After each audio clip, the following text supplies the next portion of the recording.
că e gata și cealaltă are aici. Bună dimineața! Good morning!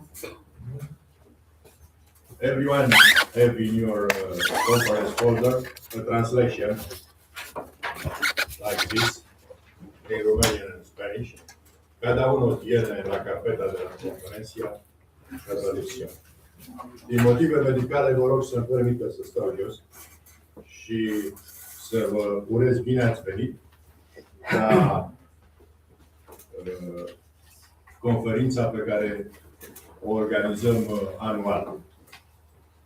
Este o deosebită onoare și o reală bucurie să vă urez bun venit la Conferința Internațională Dreptul Muncii și Securității Sociale între tradiție, inovație și justiție socială, care se desfășoară astăzi și mâine aici la Târgoviște. Acest eveniment, organizat de Asociația pentru Studiul Relațiilor Profesionale de Muncă, care este membru a ILERA încă din 2016, a devenit, începând cu anul 2019, un reper important în privința, în peisajul academic și profesional al dreptului muncii. Prima ediție a avut în vedere 100 de ani de la înființarea Organizației Internaționale a Muncii, a fost în 2019, România fiind membru fondator. Conferința noastră reprezintă mai mult decât o simplă reuniune științifică, este un sprijin al dialogului și al schimbului de idei, reflectând asupra unor teme de maximă actualitate. Într-o lume aflată într-o continuă transformare, dreptul muncii și securitatea socială sunt chemate să răspundă unor provocări complexe generate de dinamica pieței muncii, de evoluțiile tehnologice și de necesitatea asigurării echității sociale. Ne onorează prezența dumneavoastră, a specialiștilor, cadrelor didactice și cercetătorilor din țară și din străinătate. Participarea colegilor din Spania, Italia, România, dar și din Albania, Serbia, Turcia, Ungaria, dar și din îndepărtată America Latină, conferă aceste manifestări un autentic caracter internațional și interdisciplinar. Sunt convins că dezbaterile din aceste 2 zile vor aduce contribuții valoroase, vor genera noi perspective și vor consolida colaborările academice și profesionale dintre participanți.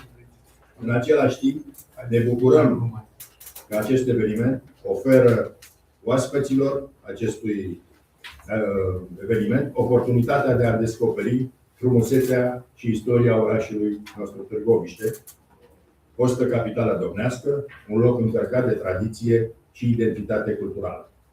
Vă doresc tuturor o conferință fructuoasă, inspirație în dezbateri și experiențele să fie cât mai memorabile, atât pe plan profesional, cât și personal.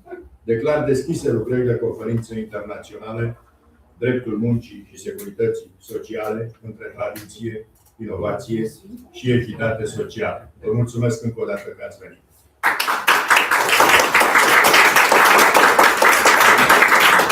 Acum, conform programului, o să rog pe doamna profesor Carmen Carluccio, de la Universitatea din Campania, Italia, din partea partenerului nostru, să ne adreseze cuvântul. Para partenero es la señora Carmen Carluccio. Adelante.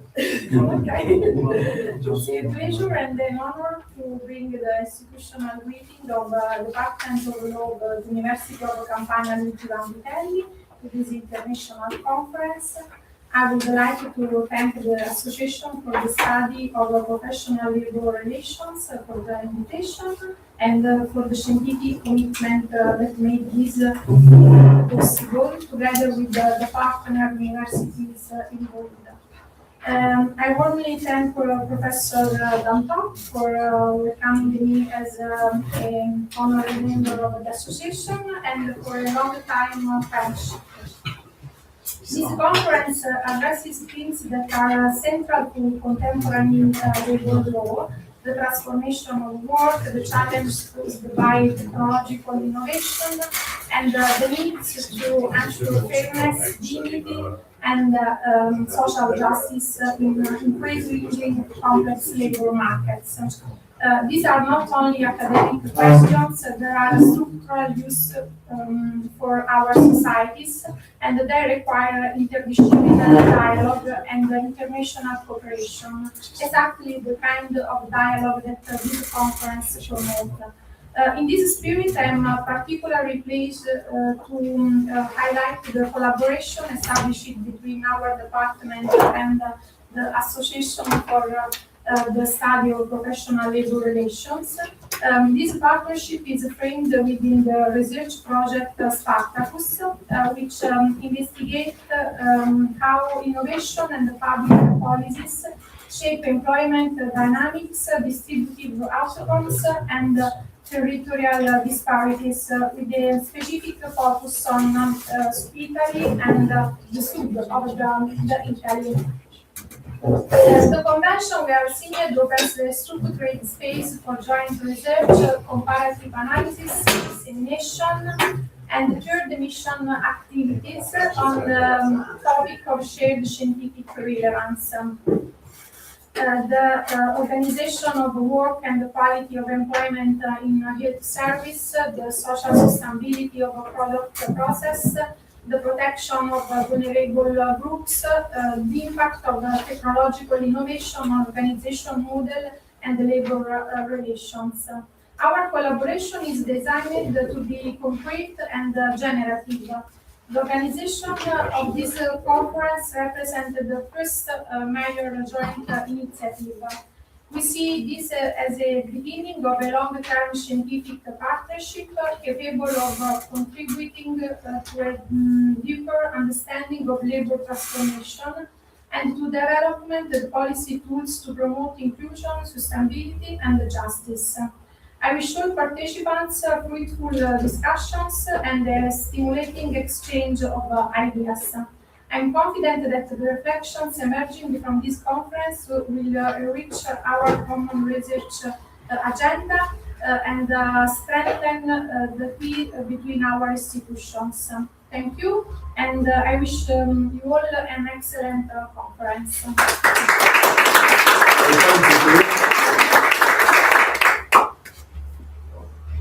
Profesor Carmen Di Carluccio, din Universitatea de Campania Italia. În continuare, o să încep întrebările propriu-zise și o invit în calitate de moderator alături de mine pe doamna profesor Ljublinka Kovacevic de la Universitatea din Belgrad, care predă acolo dreptul muncii.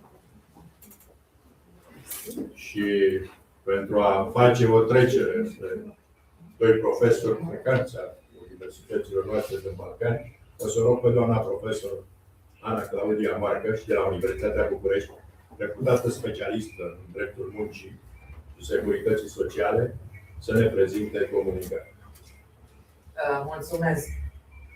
Hristos a înviat, înainte de orice, bună dimineața! Vă rog să-mi permiteți în deschidere să adresez sincere mulțumiri organizatorilor pentru invitație și pentru cadrul academic prestigios în care se desfășoară acest dialog juridic internacional. Permítanme, en primer lugar, dirigir un respetuoso y distinguido saludo a los honorables colegas y representantes de la comunidad jurídica internacional, provenientes de Albania, Argentina, Brasil, Italia, España, Hungría, México, Serbia y Turquía, expresándolos al mismo tiempo mis más cordiales saludos y bienvenida a la Ciudadela del Trono de Târgoviște, un espacio de profunda relevancia histórica que acoge y enmarca los debates académicos y científicos de la presente conferencia pública. Distinguished Professor Kovacek, esteemed Professor Zop, honorable members of the panel, and most distinguished members of the audience. Before starting the timer, allow me to convey my deepest appreciation for the exceptional honor of being invited to participate in this panel, and also for the confidence entrusted to me to formally inaugurate its proceeding. And now you can start to count my minutes. And I will start with a motto. Due to the respect to our guests, I will do my presentation into English. As work becomes digital, European labor law is confronted with its most demanding test of adaptability. Against this background, I will briefly address 4 interconnected issues. The first one, the digitalization of work and the resulting fragmentation of legal protection. The second one, the still uncertain legal status of platform workers. The third one, the partial response offered by the Directive 2831 from 2024. And the last one, the persistent lack of transparency in algorithmic decision making. I will conclude by outlining targeted public policy measures, which in my view could strengthen the capacity of EU labor law to navigate the digital transition. Every era of human development witnesses these moments when evolution takes a leap, usually forward, that prepares the transition to what will become a new epoch. Gutenberg's printing press is symbolic in this respect. Likewise, the steam engine, the use of electricity, and its impact on means of communication. And closer to our time, the emergence of the internet, which has led the prospects both fascinating and frightening of the Internet of Things.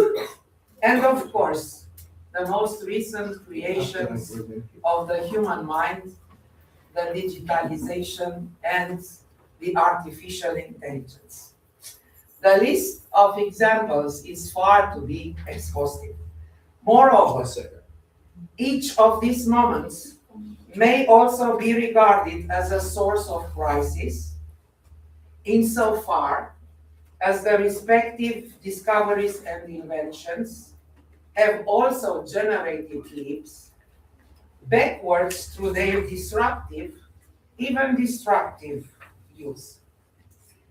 All of them, however, share a common denomination: their impact on the society and, of course, implicitly on each of its members. This statement may seem a commonplace. However, if we ponder upon it, we notice that the impact in question is highly visible and significant due to its consequences as they ripple through the defining activity of human existence, namely work. And here is the binomial expressed by the title of the remarks that I submit for your consideration. the relationship between EU labor law and the digitalization of work. The argument is that the digitalization of work has triggered a profound reconfiguration of the traditional legal relationships and an increasingly fragmentation of the protection provided by the European labor law. The expansion of platform-mediated work in sectors such as food delivery, urban transport, on-demand services, or digital tasks, has led to the emergence of forms of activities situated at the boundary between employment and self-employment.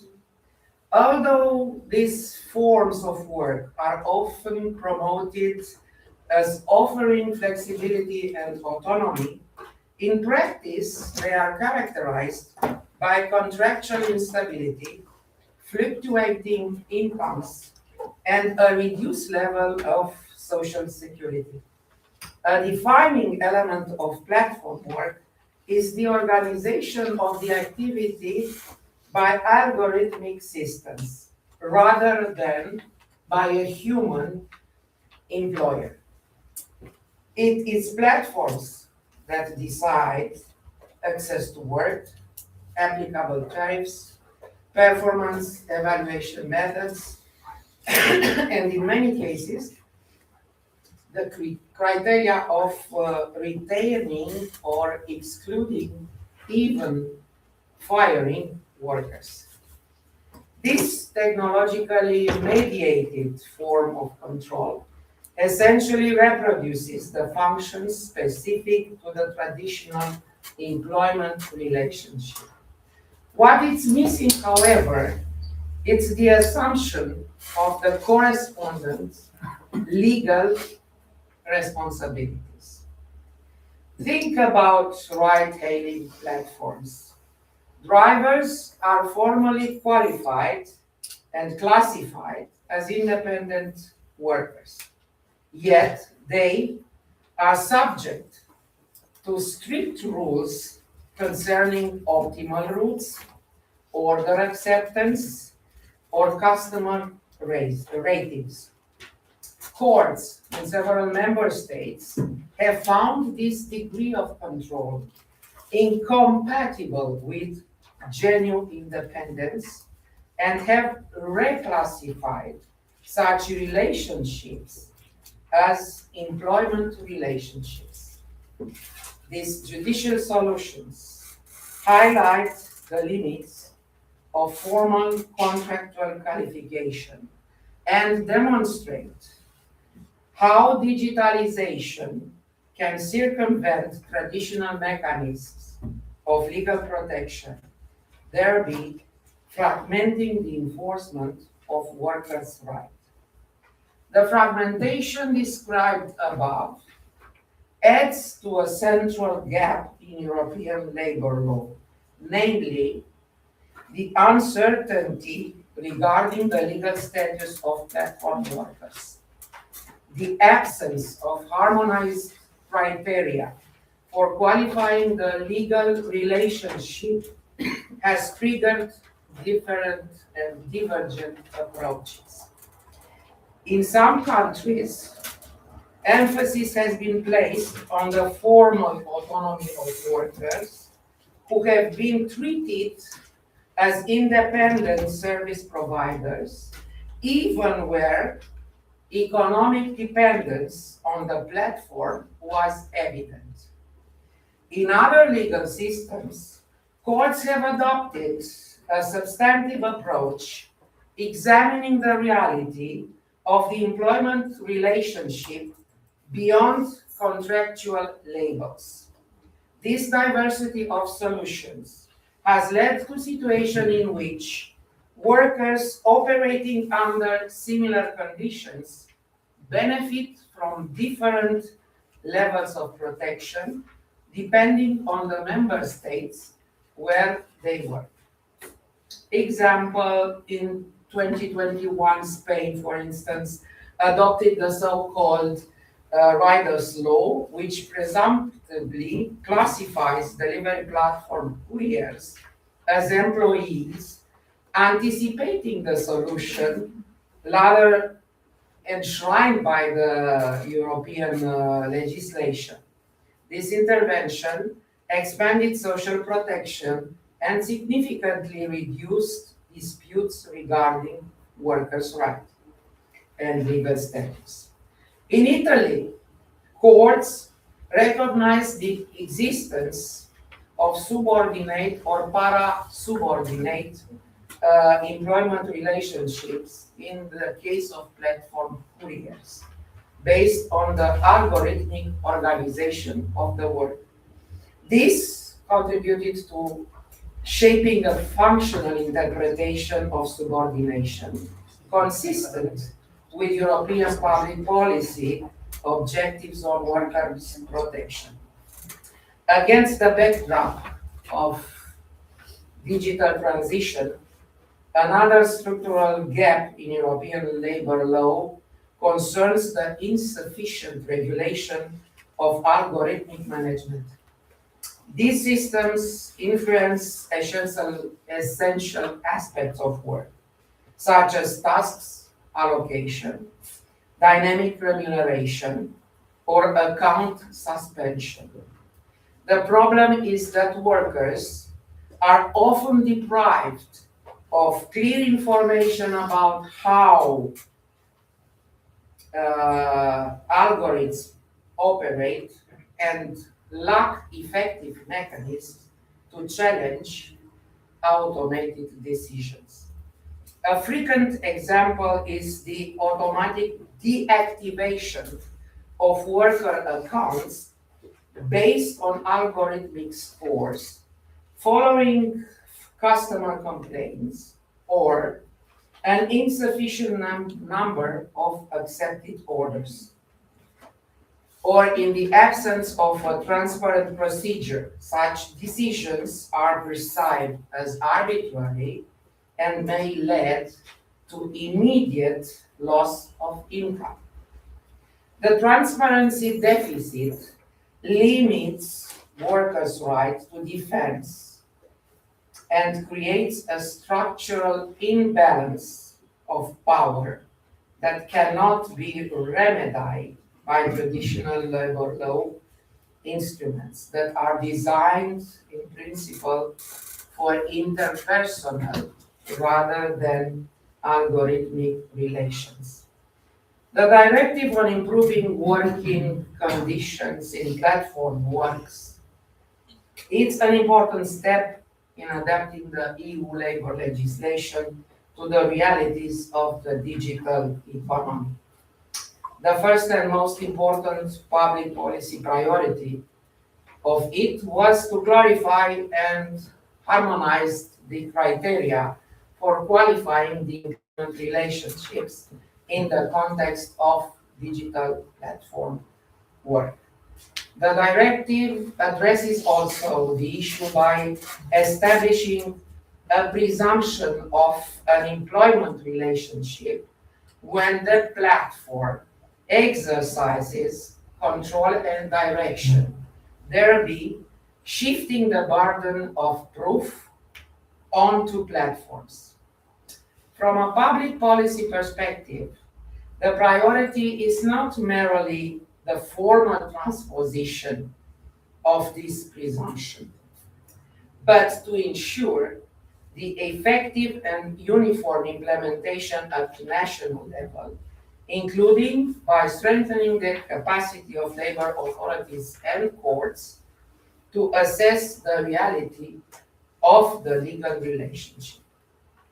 The directive also sets minimum rules on algorithmic transparency, human oversight of automated decisions, and data protection for workers.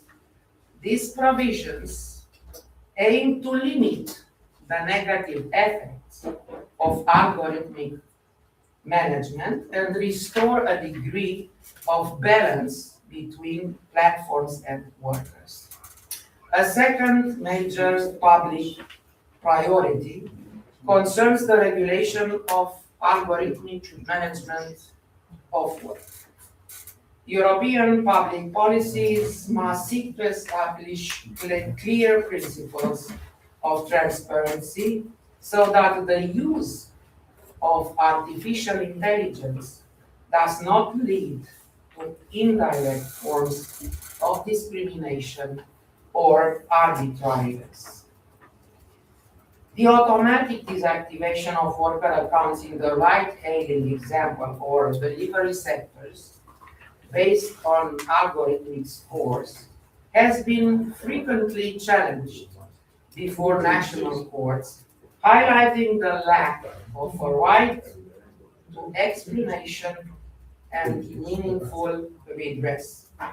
In Netherlands, for instance, data protection authorities have challenged excessive algorithmic monitoring of platform workers, stressing the need to correlate artificial intelligence regulation with labor law. A third essential public policy priority was adapting social protection systems to the reality of digital and atypical work. Classical social security structures that are based on continuous employment and stable income do not adequately cover the situation of platform workers. Some member states, for example, have introduced proportional contribution mechanisms for workers with fluctuating incomes, facilitating access to health insurance and pensions. Another example, in France, platforms have been encouraged through public policies to contribute to the financing of social protection systems for self-employed workers, including lifelong learning, therefore acknowledging the need for skills adaptation in a dynamic digital economy. A final public priority concerns the strengthening of social dialogue under conditions of digital economic development. The fragmentation of work and of the classification of workers as self-employed limit their access to traditional collective bargaining mechanisms, exacerbating power asymmetries vis-à-vis platforms. For example, the European initiatives allowing collective bargaining by self-employed workers without the risk of being classified as anti-competitive practices reflect a paradigm shift in EU public policies. Another example, in some member states, forms of organization of platform workers have emerged, such as professional associations or hybrid structures that participate in consultation with public authorities. This demonstrates that a part of this social dialogue was adapted to the digital economy. In conclusion, the digital transition of work does not render EU labor law obsolete. It confronts it with a decisive moment of recalibration. The real challenge is not technological innovation itself, but the law's capacity to preserve human dignity, accountability, and social protection in an increasingly algorithmic workplace.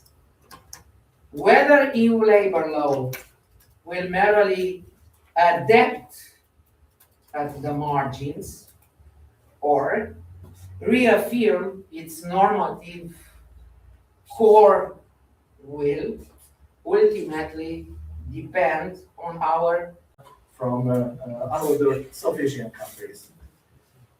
And it's neat because we make it very fast and very effective solution of this problem. because of the migration, and it's Hungary and in other countries has a very big passive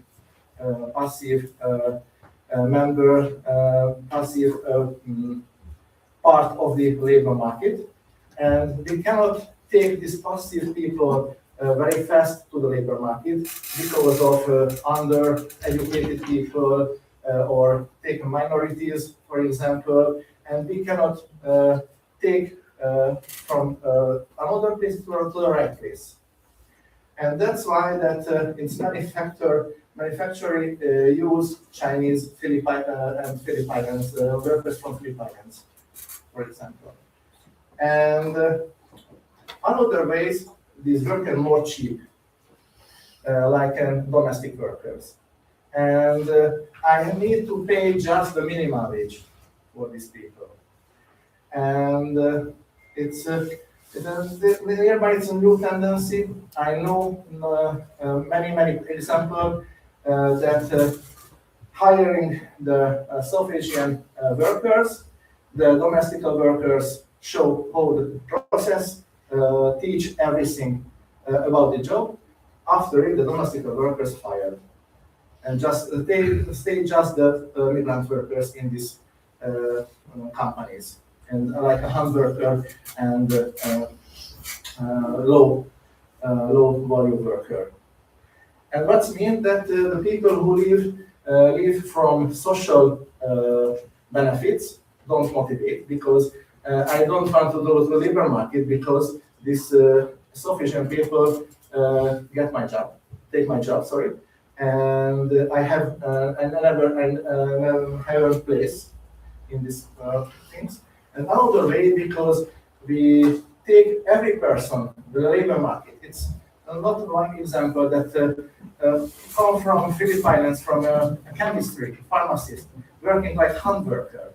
It's not added value, working not the national wide and EU wide as well.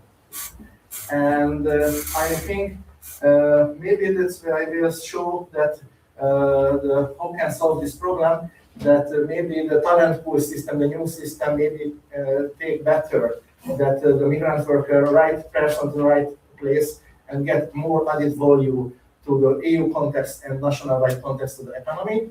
But we can take it. Okay, I have wage discrimination. And I said the migrant worker is cheaper, replace local workers.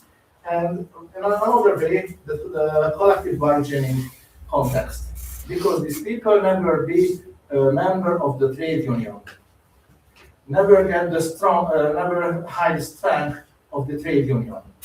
And if you see the local micro level, the bipartisan, and but change the staff, and for example, working just first country worker in this company, don't make trade unions, because working with a special permission and can work 3 or 4 years in this country, like with a special permission, and fear. I don't want to make a member of trade unions and don't fight, because I need this salary. I send back to home, and after it I go home. And I never find better salary, because it's not interest for me. And as make weaker this tendency, and if you see the tripartisan, the macro level, yeah, we know that the tendency that we increasing the year to year the minimum wage, but we see that sure that the trade union can be a neutral and see that without the national interests and fight the better minimum wage if the bigger part of this worker is non-EU or third country worker. That see the context, maybe that if we, the European solution is the problem, maybe the adequate minimum wage can help this situation, or pay transparency. If we see, for example, the country with the 300-person staff and with the bigger part third country worker and low wage, and it can help in this situation. or just open the question, and in the question section we can discuss about it. And I think the collective labor law will be more weaker and can function as well if we change these relations and this tendency it's keeping. Let's talk about it after it, and I'm very open, and I hope it will be many questions for me, and I hope I can answer, or we find out the correct answer, and thank you for your attention. Professor, thank you very much, Professor Popochi. Și în continuare o să rog pe domnul profesor Doa Bashar Salfek de la Universitatea Cocelei and present your intervention. Together.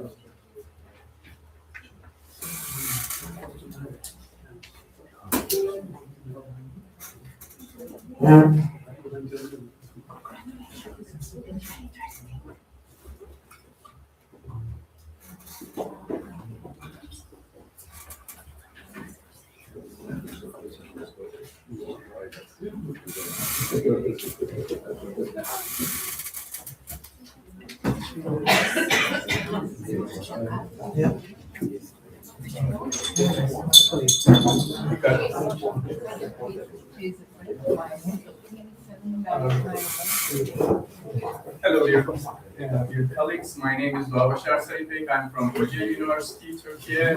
Before starting my presentation, I would like to express my sincere gratitude and thanks to Professor Dansa and his team who invited me and who gave me this brilliant opportunity to meet new colleagues from different universities and also to see my loved friends from after 10 years. Thank you very much. In order to use my limited time wisely, I will try to skip the introduction part, and then I will give some further details about my conclusion and the suggestions. So, as you see, the title of my presentation is Adapting Welfare Law to Social Change, Rethinking Social Protection in the 21st Century.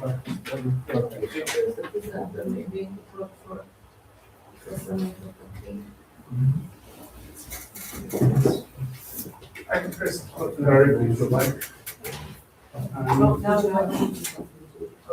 It's working.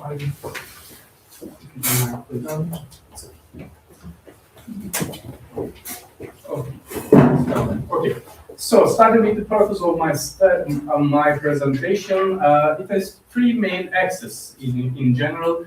In the first part, I will talk about the mismatch between welfare law, traditional welfare law, and the social change that has been the case for the last couple of decades. And in the second part, identifying and giving further details about the new social risks, which are about the new digital technologies, AI technologies, and of course the demographic changes, which has been going on for the last couple of decades once again. And at the end, I will give further details about the adaptive legal solutions.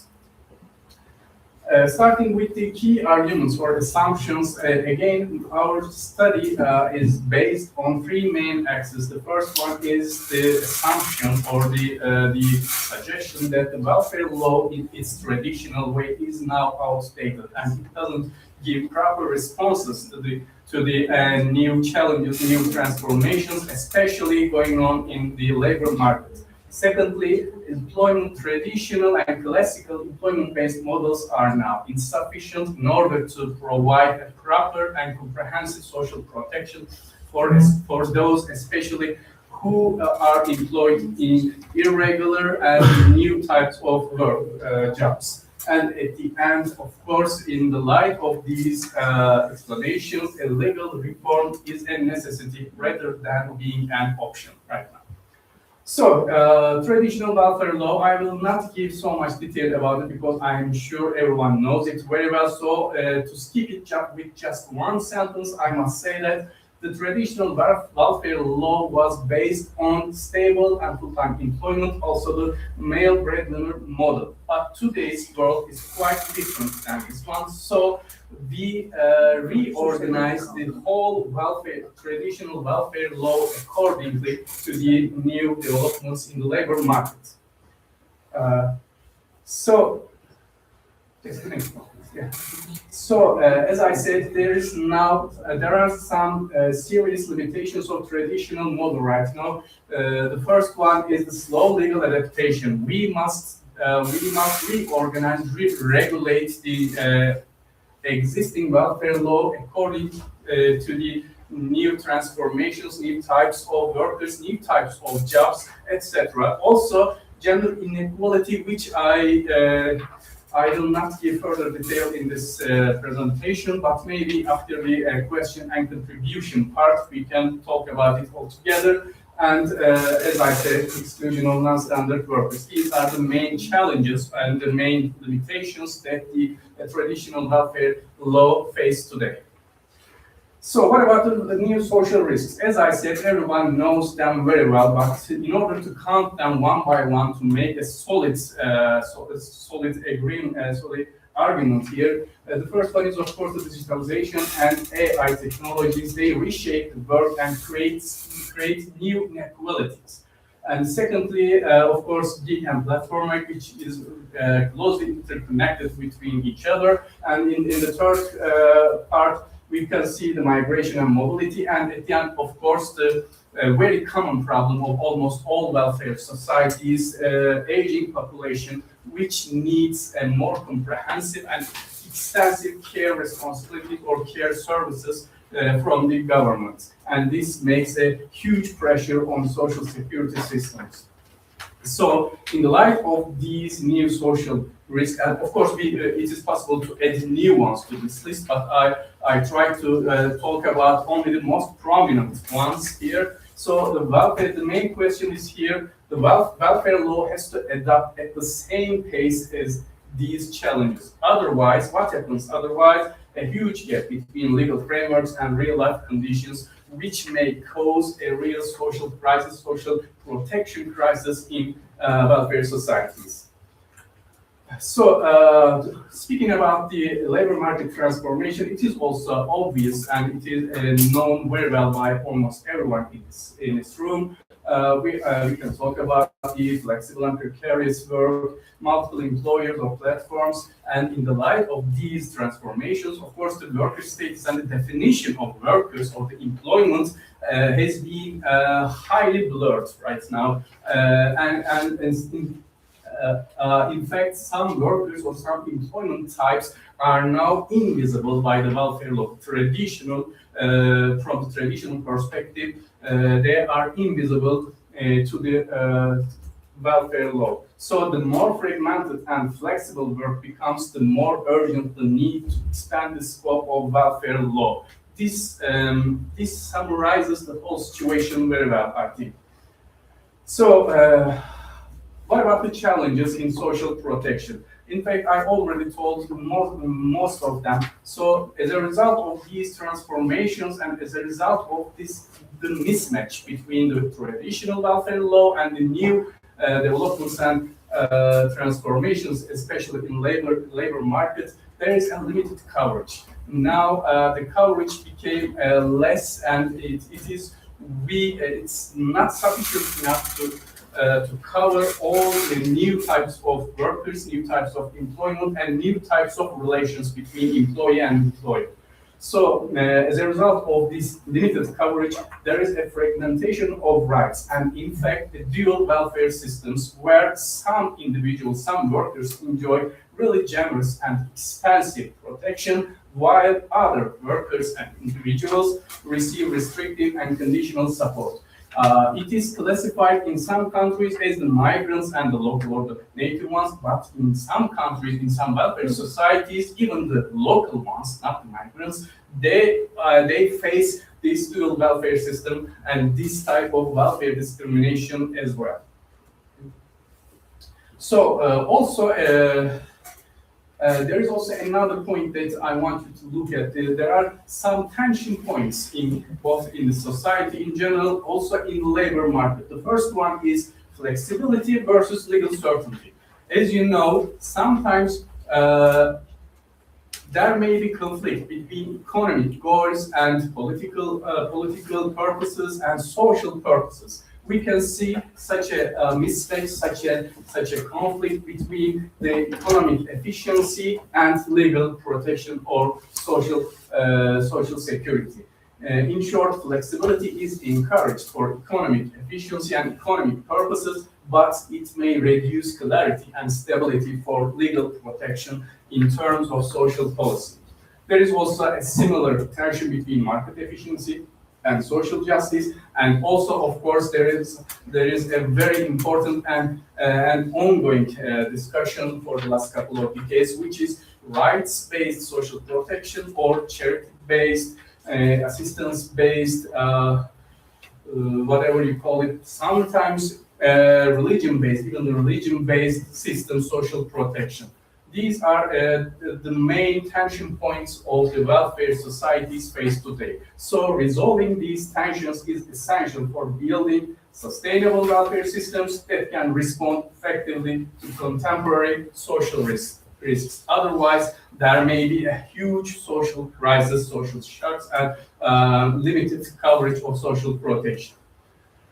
So this is the situation. So what happens in the part of new legal approaches? The main approach here is to break the connection between social protection and employment status. It was the old time, the traditional perspective.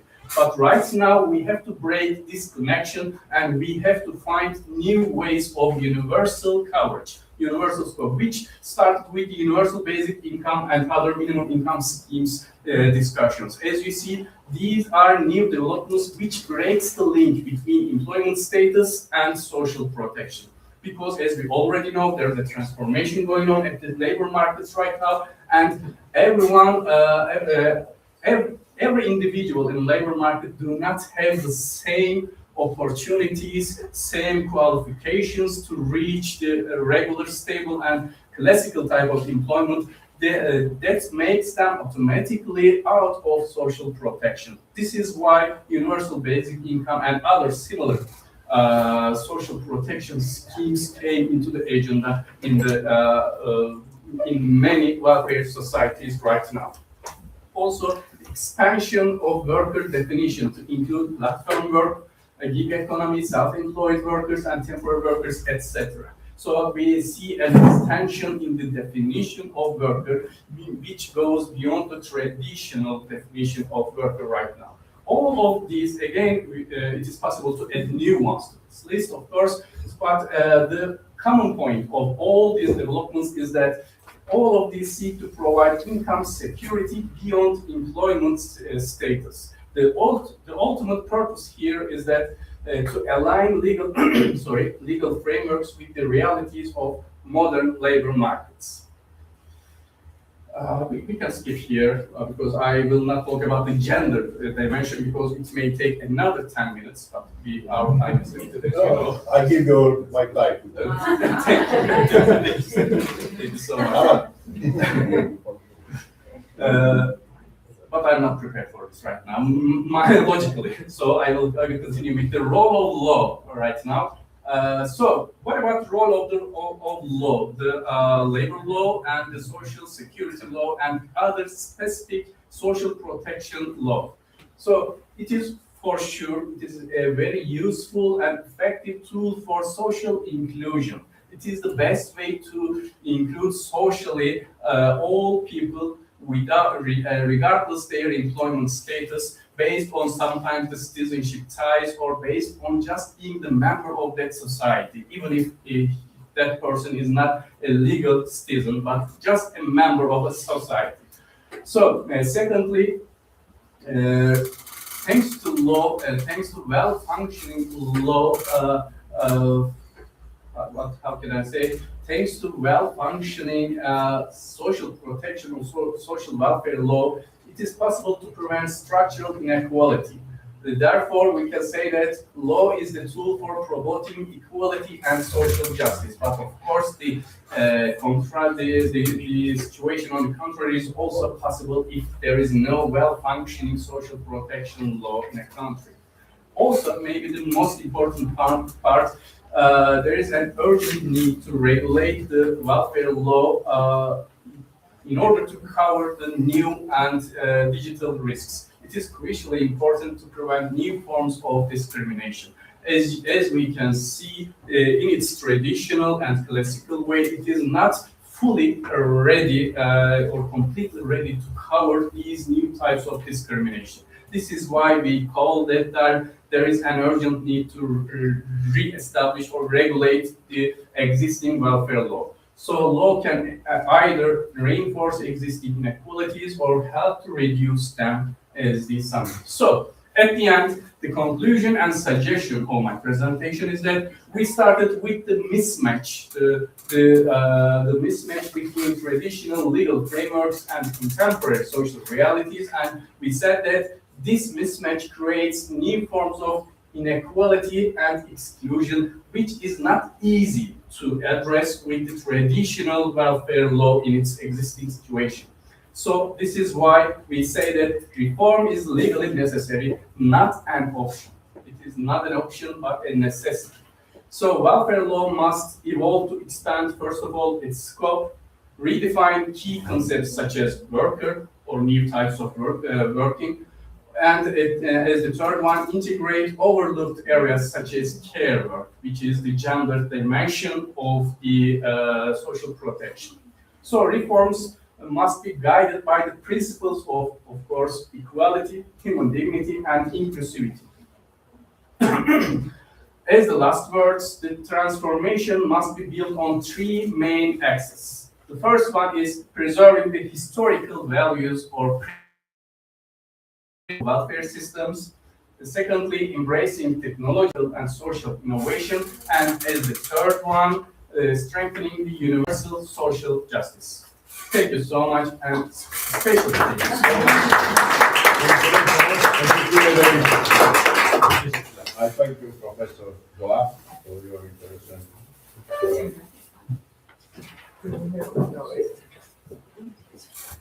presentation. And now,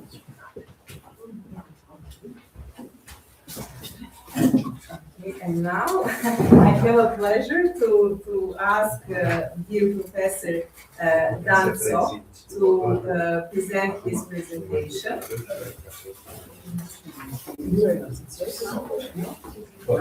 I do apologize for this misunderstanding. Now we have a pleasure to listen to the presentation prepared by our dear colleague Radu Stefan Pötruk from Bucharest University of Economic Studies, and colleague will make a presentation.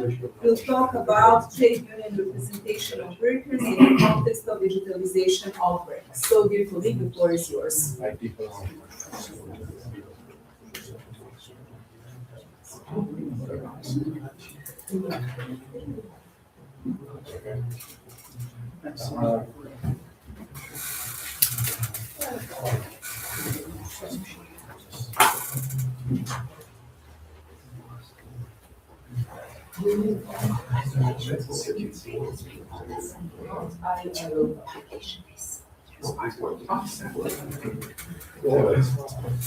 afternoon, everyone. It's very nice to meet you. And Christos Ambiastras is present, the Salute After Easter for all of you. And now for today I will present, I don't want to switch back just to be sure that I will not lose the way of the presentation. The role of the trade unions in protecting the employees during this period of AI and digitalization. So as an agenda, I will propose you the next topic, some introductory aspects. Then I will underline some essential aspects regarding the adaptation of the trade unions to digitalization of work, and then some conclusions. First of all, we know the fact that this rapid integration of artificial intelligence is not a technological shift, it's just a structural transformation of labor relation. And this is a very serious challenge for the trade unions in order to protect the employees with this situation in this field of artificial intelligence and digitalization. It's very interesting the evolving of the trade union history. They started in England, as we know. First time they were forbidden, the trade union, but afterwards they developed very spectacular and they became a force, a political force, not only force in the labor. And now we are in the next stage of the protecting of the employees by the trade union. And first, a very interesting fact. Nowadays, the trade union usually react when the employees announce some problems, some breaches in their labor rights. But taking into consideration the rapid evolvement of the technology, now reaction must be much faster, anticipatory, maybe before the problem arises. Because the problem in our days recall a very serious reaction by the trade union. And I give an example, the logistics sector, with predictive algorithms which are already optimizing and workflows in real time. And now we have some effects like job displacement or intensification of surveillance from the employer. And from about all of these, the trade unions must have some reactions in time. And nevertheless, I want to underline some features of the, let's say, trade unions. What are the most important challenges in the field of trade unions regarding the protection of the employees in that area? First, union must therefore negotiating algorithms, not just contract. And it's very important to know the fact that the labor relation is not always about the money, it's about the safety on work. And now the safety on work means also algorithms, because we are talking also about the work on platform. So we speak about the transparency in algorithmic decision, making access to auditing mechanism and limits on fully automated decision of employment. And this is represents also fundamental expansion of the collective bargaining. We have to be sure that we have to use ourselves with the collective bargaining, focused on this topic also. How can we conclude a collective labor agreement which can contain also clauses referring to transparency, algorithmic, and all of these things. And of course, I want to underline the existing of the directive from 2024 regarding the working condition on platform that must be implemented from the EU member states until 2026. It is very challenging, very interesting. And also, it's not only in a legal framework transposition, but also in the working relation by collective labor agreement. So we negotiating algorithms, not just contracts. Also, I want to present you a very interesting case study from Bologna in Italy with the Liverpool. It's a very interesting case study in court in 2020. The Bologna court fined with €50,000 the Deliveroo platform. because he had an algorithm which was discriminator, used a ranking system to allocate work penalizing riders who missed session, not distinguished between unjustified absence, legitimate reasons such as illness of participation of the strike. And this effectively restricted workers' access to work opportunities. It was a discrimination, and as a result, the labor was fined with this amount.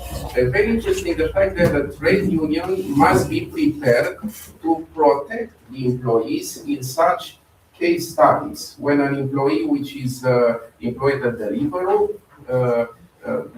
is victim of this discrimination, like it was in this court in Bologna with the Libero, he will address also to the trade union. What will be the solution of the trade union in this situation? It's very challenging. Other aspects, the right to explanation and contestation. Workers are affected by algorithmic decision often, and it's very important to understand the ability of challenge them. For example, an employee might receive a performance rating generated by an AI system, and this could be discriminated. For instance, the rating of the performance of the employee can be made by an AI.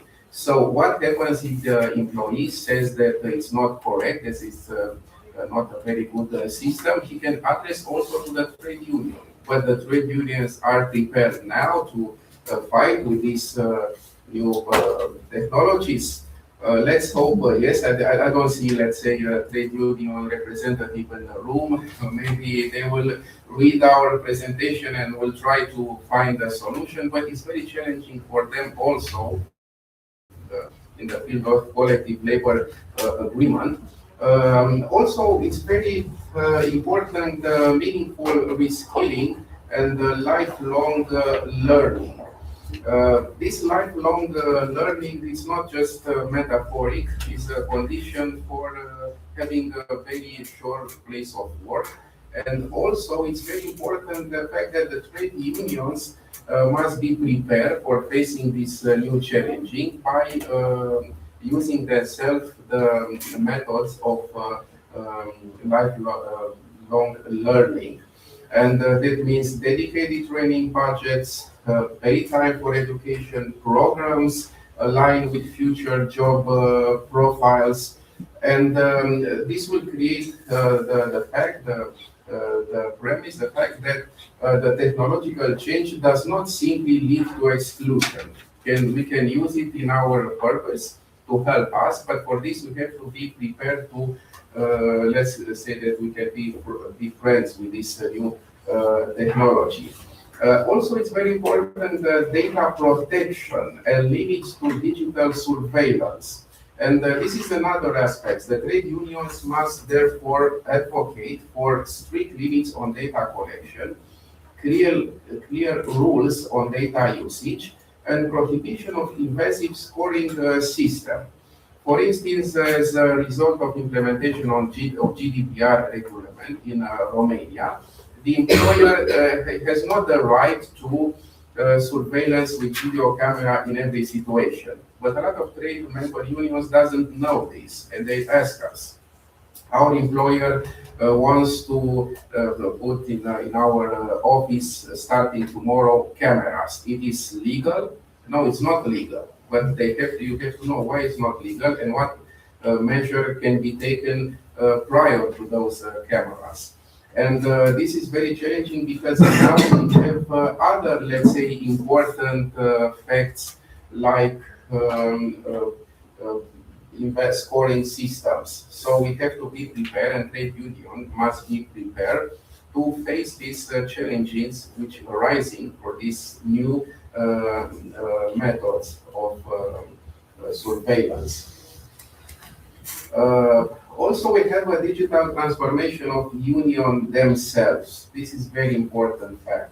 This includes digital platforms for member and decision-making, online communities, geographically dispersed worker, the use of AI with analysis and face identification, and this is also very important for reaching young people and more mobile workers, because it's not easy for trade unions to get new members.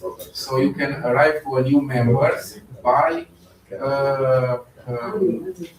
transform yourself to make a step further digitalization. So this is very important for the trade union. And now I saw that our colleague, Professor Mary Pataki, if I'm not mistaken, he presented very good the situation of foreign workers in a collective labor. And I have also such a presentation because it's a very important gap nowadays in protecting those workers. For instance, in Romania, we have many workers from countries outside the European Union, like Nepal, Sri Lanka, and on average, the government allows the entry of 100,000 workers into the labor market, and they need trade union protection. They are very exposed. We have legislation to protect them. The European Union has a priority by protecting those workers, but we can do better. And a trade union for them could be a very good choice in order to help them to integrate much better in the labor market in Romania and in UE, in the European Union, because it's a priority for the European Union member states, and not only, I'm sure that for all the member states. As a conclusion, of course, we can speak more about this important topic, but I wanted to underline some important aspects that we have today. The question is no longer whether AI will transform, it already is. The labor market, our lives are transformed and influenced by AI. The real question is this transformation will be governed in a way that will promote the workers' right and also fairness. And the trade union has a crucial role to play, but to do so they must evolve strategically, technologically, and institutionally. And Professor Moarcaș is not here, but he presented the history of the working with the industrialization, the Gutenberg situation, and so on. Now we have another with AI, ChatGPT, Gemini, and also they are another important era in our history. And we have to be prepared to face it and to find the most constructive solution to solve those problems. I want to thank you very much for your attention. I want to thank Professor Danțov for invitation and for organization to organize this conference, which is also a fest for our professor of labor law around the world. Thank you very much. And now I like to present my presentation with the help of Ms. Kovacevic. It's about this, it's need the help.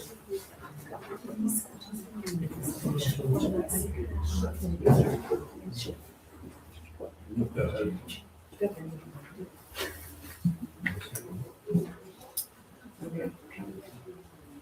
Îmi cer scuze, asistentul meu a dispărut la tribunal să semneze niște hotărâri. Da? Din vivere de inde filosofat. Este tot profesor. La pronunțare, dacă nu ești, parcă nu ești.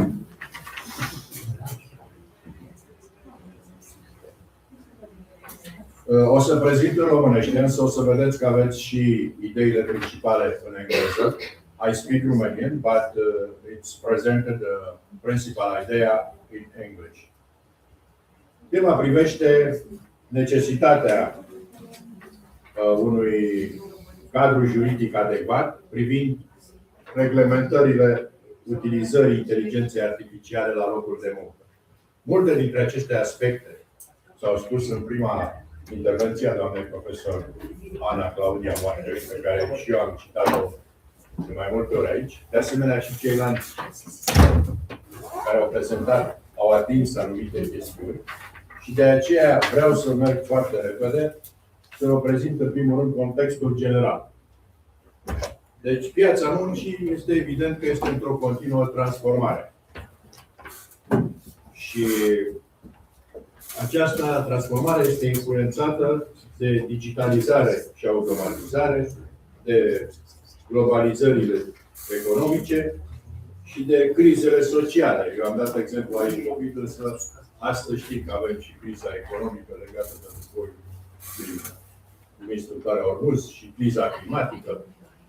Tot am discutat despre dreptul climei mai devreme cu domnul profesor Sica și alte crize care se vor prefigura. Aceste schimbări impun adaptarea legislației muncii. Repet, nu insist pe prea multe situații. Doamna Moarcă și-a prezentat mai multe aspecte. Eu încerc numai să punctez chestiunile pe care cred eu că o să le expun în lucrarea scrisă. Și, în primul rând, m-am referit la mediul de muncă modern. Mediul de lucru este dinamic, evident, și este influențat de factori precum cei tehnologici, evident cei sociali, că munca presupune o relație interumană, sau chiar dacă este o relație între om și mașină, caracterul social nu dispare, și de asemenea organizațional. Aici inteligența artificială devine un element central în acest ecosistem. S-au arătat și au fost mai multe teorii care arată cum inteligența artificială riscă fie să ne fure locurile de muncă, să ne înlăture după piața muncii. Eu, acum 2 ani, am încercat să scriu o chestiune până când roboții ne vor înlocui. Situație în care această inteligență artificială va fi prezentă din ce în ce mai mult în viața noastră și treptat, treptat, fie vom semăna cu ea, fie ne va da la o parte. Nu știu care va fi situația, însă trebuiesc toate măsuri și o mare atenție. Mediul acesta de muncă este influențat, bineînțeles, de inteligența artificială, care are un rol incontestabil. Inteligența artificială este aplicată în diverse domenii. S-au arătat înainte, în expunerile făcute, de o serie întreagă de roluri pe care le are inteligența artificială. Eu o să enumăr câteva.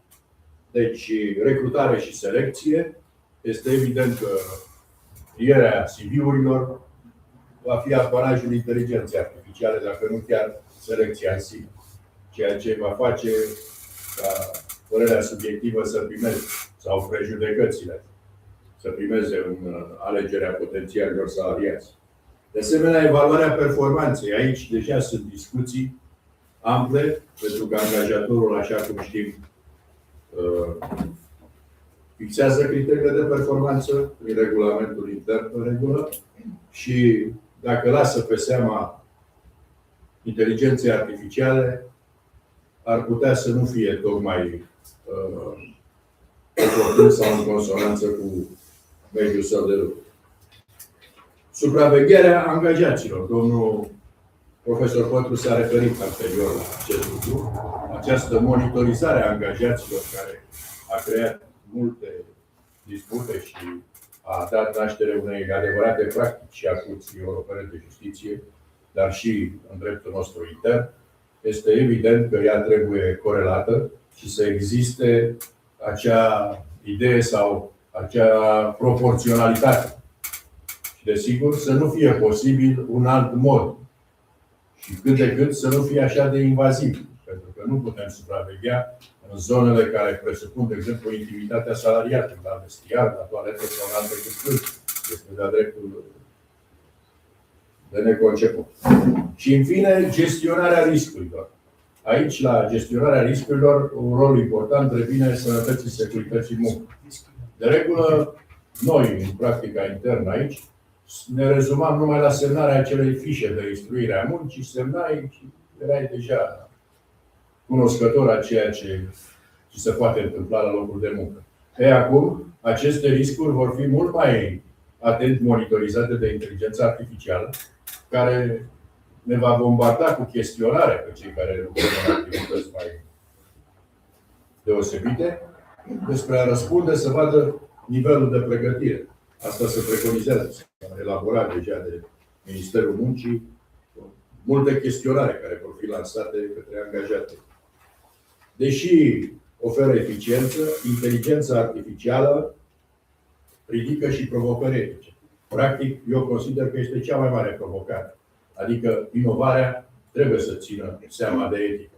Pentru că dacă nu vom avea în vedere aspectele etice ale utilizării inteligenței artificiale, riscăm, așa cum v-am spus, fie să ne îndreptăm cu pași repezi spre o mașină, spre un robot, fie să pierdem din vedere empatia și aspectul uman al oricărei acțiuni, inclusiv cea legată de activitatea pe care o numim de mii de ani muncă. În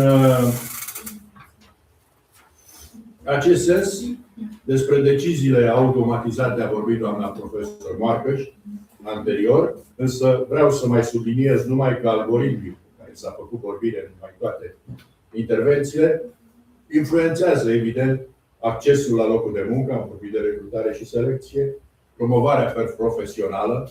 Aici situațiile pot duce la discriminare, așa cum a arătat domnul profesor Țica, pentru că deciziile astea automatizate au oarecare bias, se cheamă, adică pot avea și erori.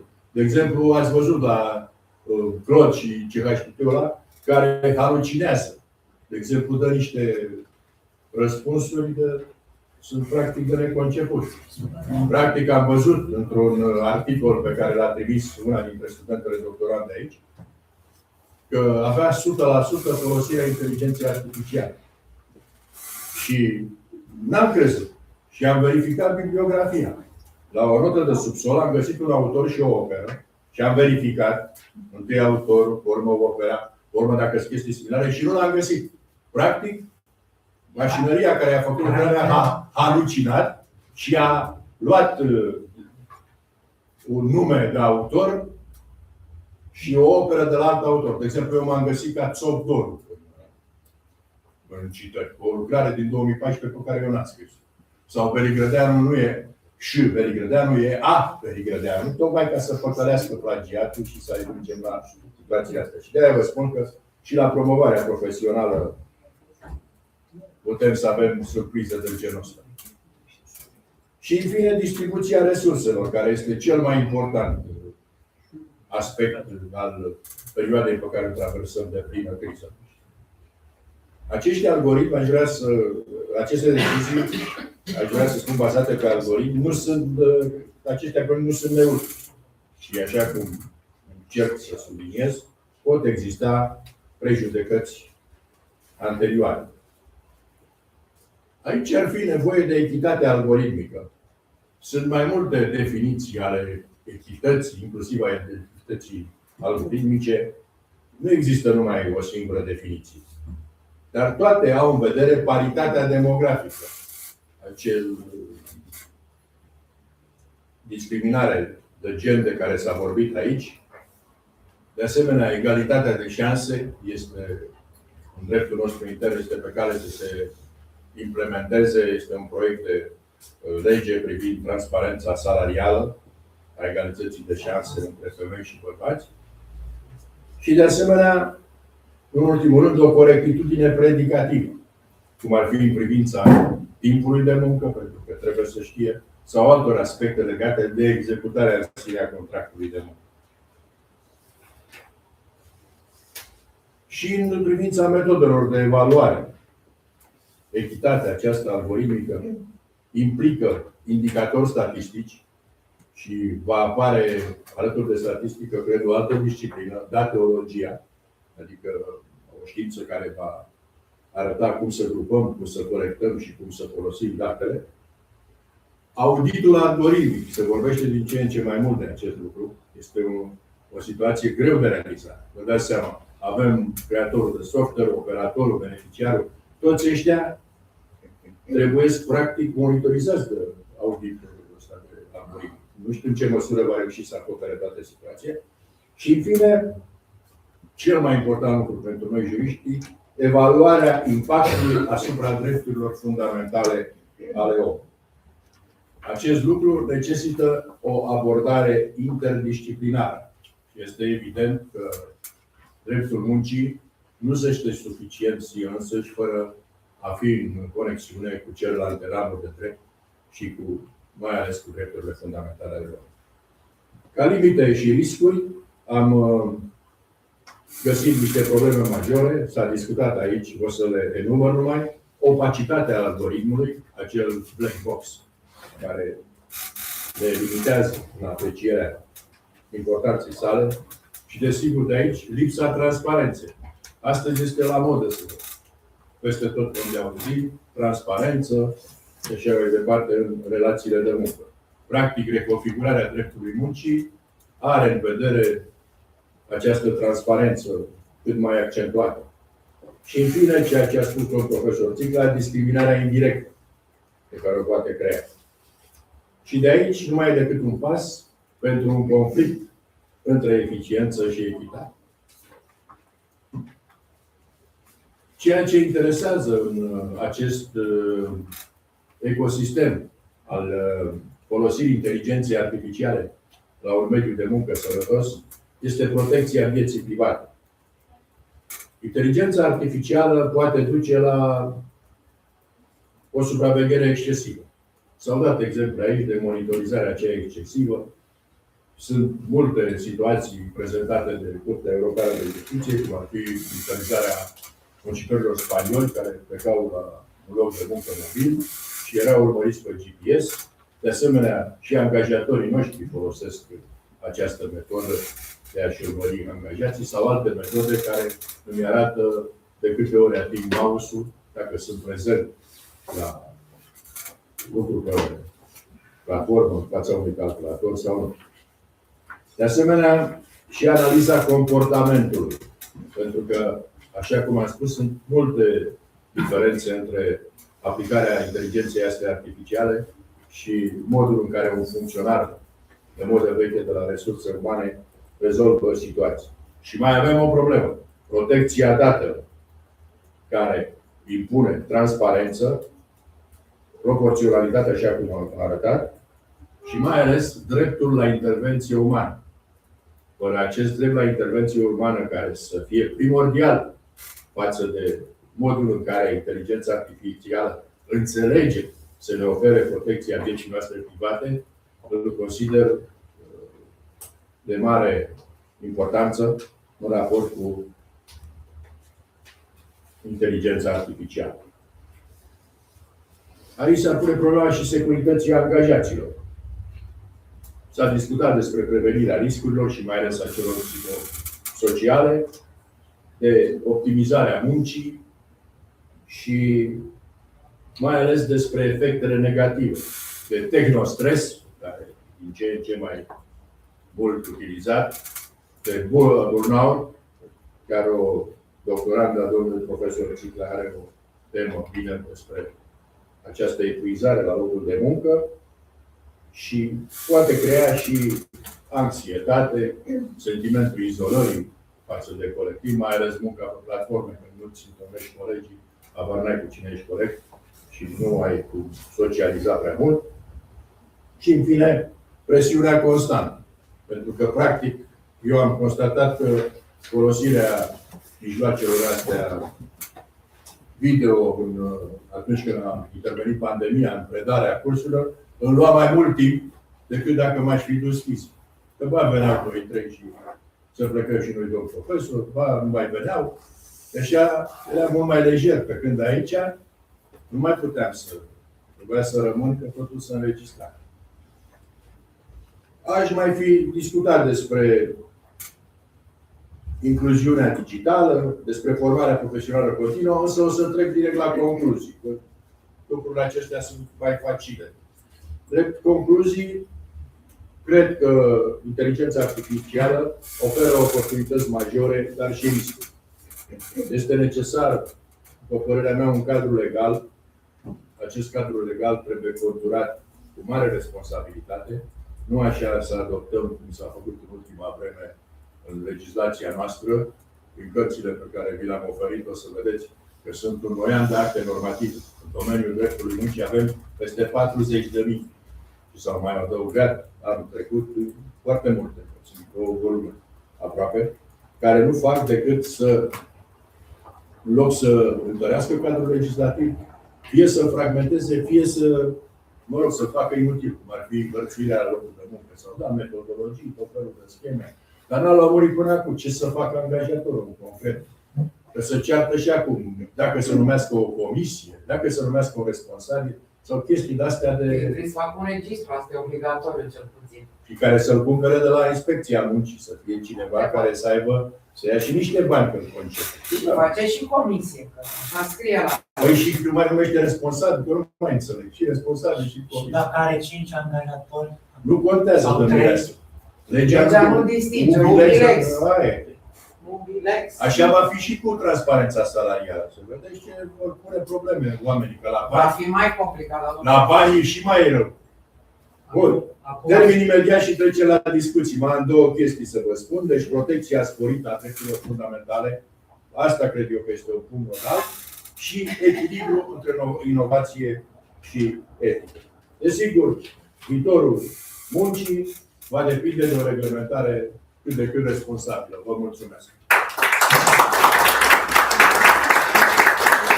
Acum la profesor putem discuta, mai avem 20 de minute. despre tema dumneavoastră, Nu despre a mea, despre a dumneavoastră, dacă... Cum ziceți? Putem lua pauză mai devreme sau putem trece la discuții? Pentru că, așa cum v-am spus, la spatele acestui de abstracte, proceduri de abstracte, sunt niște lucruri și vă puteți nota ce vreți să întrebați, dar am făcut așa, în stil școlăresc. domnul profesor, există sloganul, cred că a ajuns și în țările vecine. Pauzele lungi și dese, continuați. Nu știu, domnule, că eu sunt mai nou în ureche. Eu, mă rog, trebuie să fac datoria și să spun că am ajuns la punctul de discuție. Colega Loredana Tănase, am înțeles că început ce s-a reparat la show, nu mi-a comunicat. Mi-a dat un mesaj că și-a spart telefonul. Cred că am luat Nu știu eu cum să pentru că mi-a spus că și-a spart telefonul și n-am avut să-l anunțe. Mă rog. Deci dacă sunt chestiuni, you have question about the whole intervention. Yes, professor. Thank you very much. Profesor Caradeniz, eh? Professor Caradeniz, I work at Pamukkale University, Department of Labor Economics and Industrial Relations. Thank you very much for excellent organization. It's so important together listening you and your colleagues. I have a question to Serbian colleagues, Kovacevic and social reports. Thank you very much for interesting and so useful presentation. How can we extend social security coverage, teleworkers especially? Most of them describe themselves as a self-employed. And how can we implement social security law, local law or EU law or the other countries' law? It's a big question. But the second law, how can we extend social security coverage, effective coverage especially?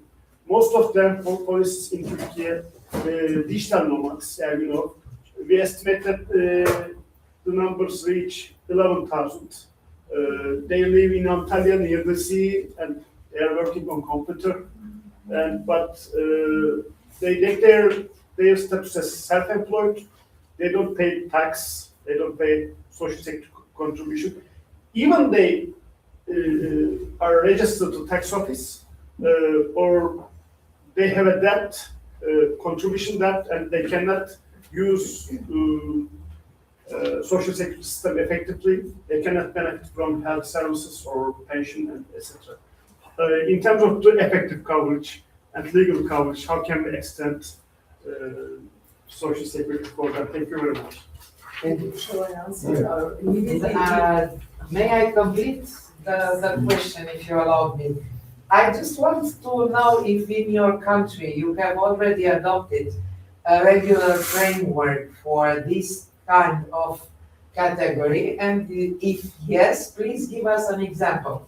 Thank you. Okay, Dirkovic, thank you very Both much. Barbiscovac, another question? No. Okay, well, Professor, thank you both for your questions. When it comes to social security, I intentionally skipped that issue because there is another presentation of colleague from Castilla-La Mancha University that she's going to talk literally about social security of digital nomads.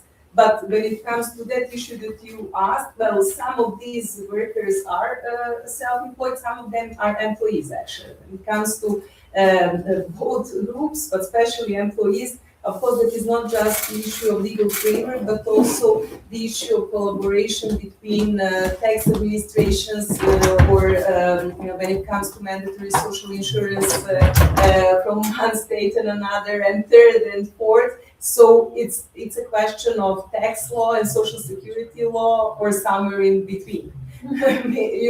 So we need improved legal framework, but also improved supervision of implementation, and it is not possible, in my opinion, without international collaboration between funds for mandatory social insurance and tax administrations, and there some kind of I don't know how to say, some kind of linkages or networks which can be helpful. But let's hope that that presentation that is going to be dedicated to social security digital nomads will provide some issues. Maybe just to start at this point with this answer.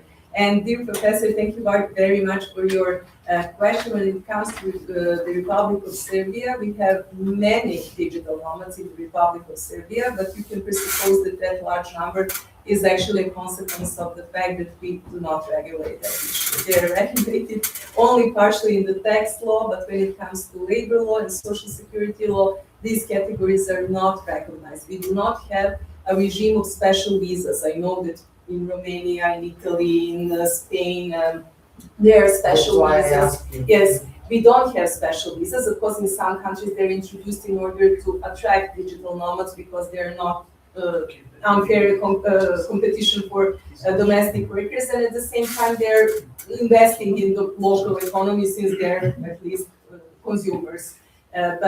Or in other countries, special visas are introduced in order to provide identity. In the Republic of Serbia, unfortunately, although we have so many digital nomads, we don't have any specific regulation regarding that. So unfortunately, I cannot. Thank you, but do you see any perspective in order to be regulated? Yes, if there are initiatives. Through a special law or there are, of course, just initiatives when it comes to tax law. When it comes to labor legislation, there was one initiative to regulate that issue by special law. What is specific for Serbia? Unfortunately, because of many reasons, among much else political reasons, adoption of new labor code is prolonged when we have fragmentation of labor legislation, lateral extension of labor legislation, adopting special laws regulating small issues, without a systematic approach. So there was an initiative, a working group for drafting the law concerning, it was a strange title of that draft law, flexible work, something like that, was formed, but no even first version of the draft we didn't. Thank you very much. Thank you. I don't know in the language, but I have to speak. Just like intervin un moment, dacă este posibil. Yes. Numai că acum, sincer, nu știu ce limbă să vorbesc. Doamna este judecător la Curtea de Apel Belgrad și este doctoratul. John, eu sunt din Spania. Cătălina Zmuntănică, scuzați-mă. Este colega noastră de la Albacete, Cătălina Zmuntănică, care a dat doctoratul cu prieten bun al Universității noastre și al Facultății de Drept și al meu personal, Antonio Bainos Graf. Vă rog, scuzați-mă că v-am confundat, nu văd până acolo. welcome to everyone. I tried to speak a little bit in English, but my English is my vocabulary in English is very poorly because I don't speak in English very fluent and very only occasionally. Okay, the question that you do it is very hard to contest because the problem with the self-employers in normal digitals is we have a voice, but that voice doesn't see the question in order to social protection. Only taxes. And the problem what I see in the normal digital is that they can stay a time in a country and then they can move on to another country. The proposal that I think this is very very important to take in consideration is in the self-employed it's a bit difficult to try to find a solution internationally. Very difficult. A possibility that I think it is the bilateral convention into the states, but that the protection will be very fragmented,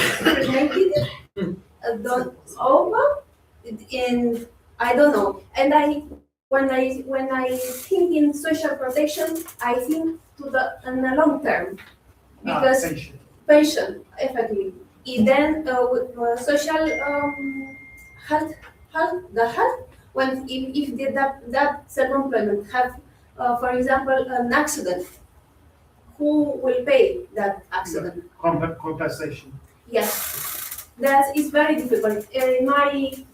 My presentation will be like very incipient in that way to the normal digitals, but I think it's very very difficult to find a solution to it. Thank you very much for this. I'm waiting your presentation, but I should add some view about this field. Maybe we can establish an international labor and social security inspection system based on AI. That's it. Or AI labor inspection system. Yes. And without person in presence, maybe AI labor inspection system can detect who are registered or not easily. So we should, I think, improve new solution against atypical works, atypical solutions. We should need, We should. Yes. We should. Yeah. Because the future we don't know what will happen with that people. Absolutely. Yeah, Thank you. and the most people comes from United States, and they prefer place like Thailand, like Spain, where they have a good life, and they can find a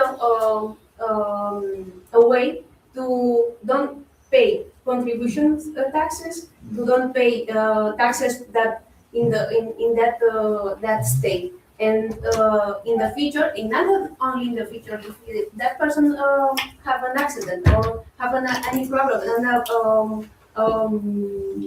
enfermedad,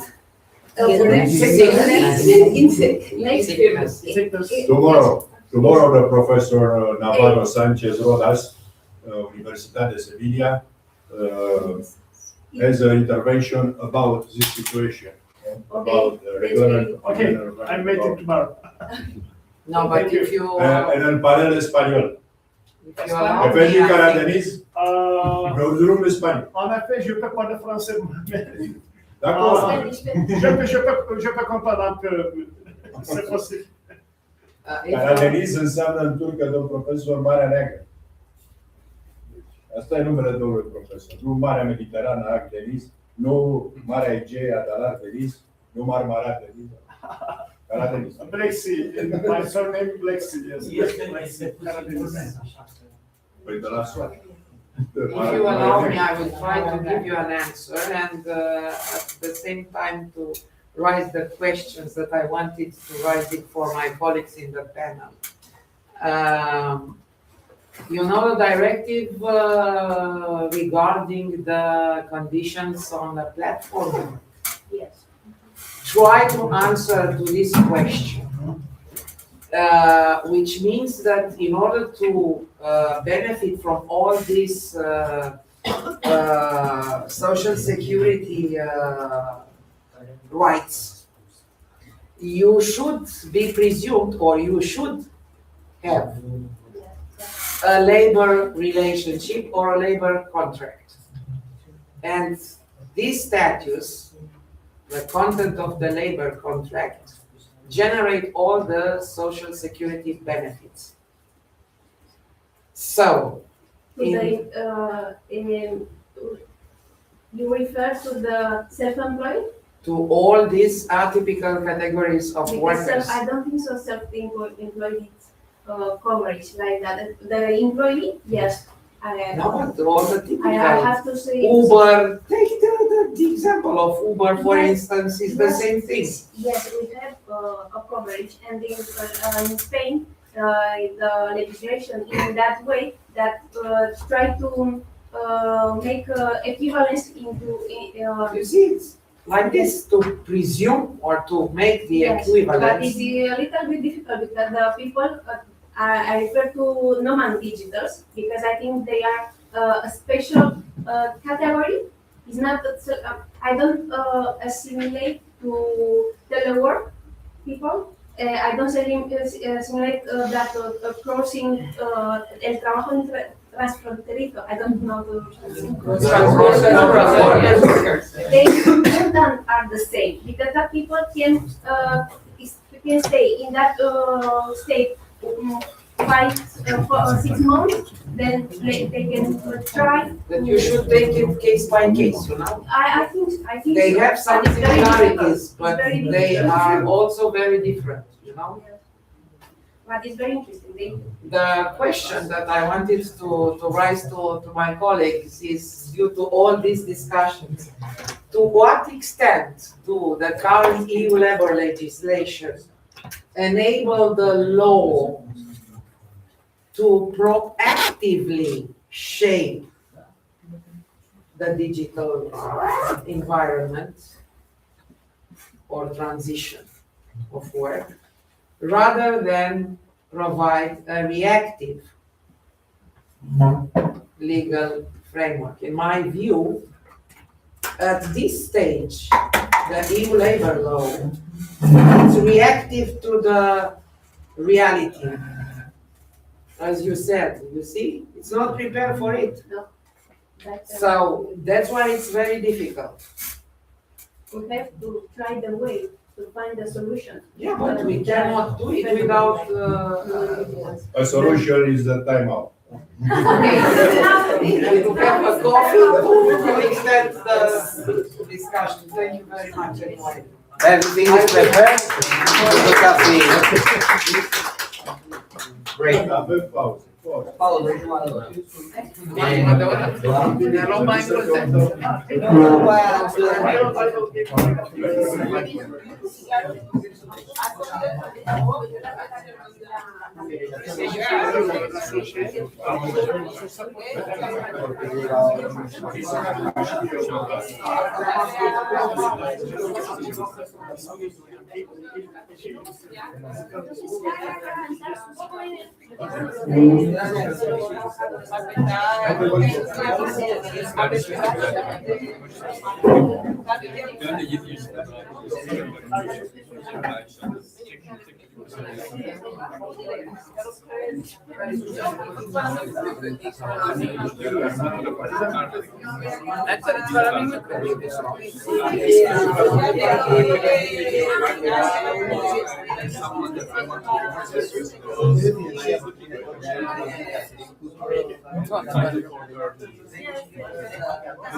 Dacă ai bani mai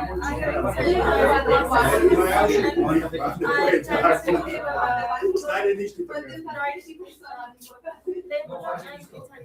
How are you? How are you? Colleagues from Andalusia.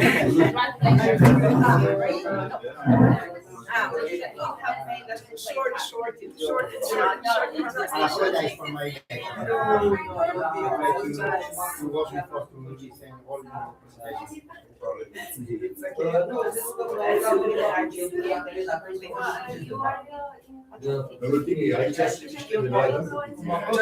Just to since it was too early and we traveled a lot to Paris, but everything is going to be. I cannot believe that I met colleagues that you wrote videos that are friends of Thais and so I'm too happy. I'm so happy because Thais told me that they are great because they're my friends and now I'm happy. No, I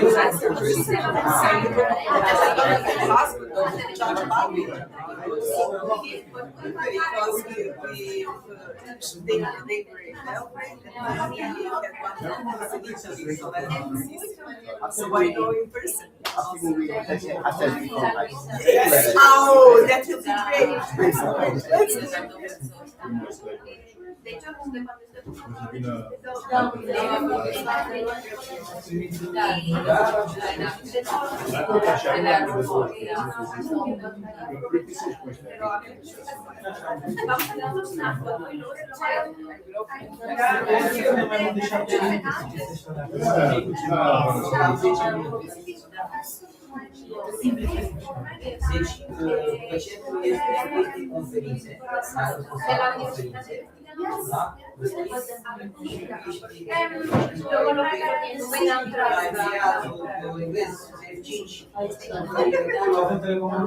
Da, mergea mai devreme, trebuie să meargă la o firmă de la IPT. Se simte foarte ușor.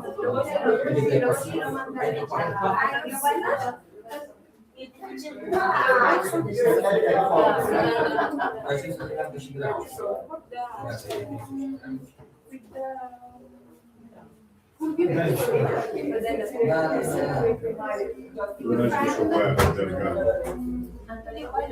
Nu știu unde, Doamne, era.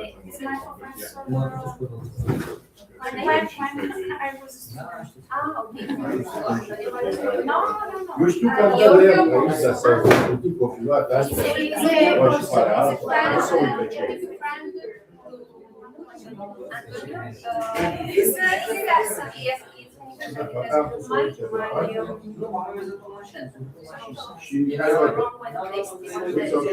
Și așa au petiție, ținută pentru plătică, trebuie să prinde cu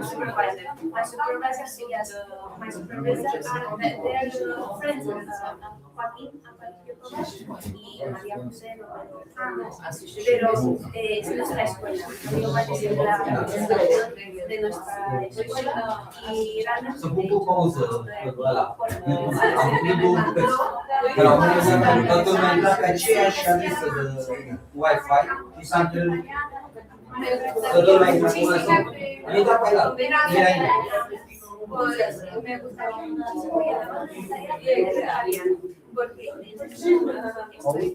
Am și dat-o jos. am luat, gata, mersi. Și dat-o jos. Da, mersi. Ah, bellissimo!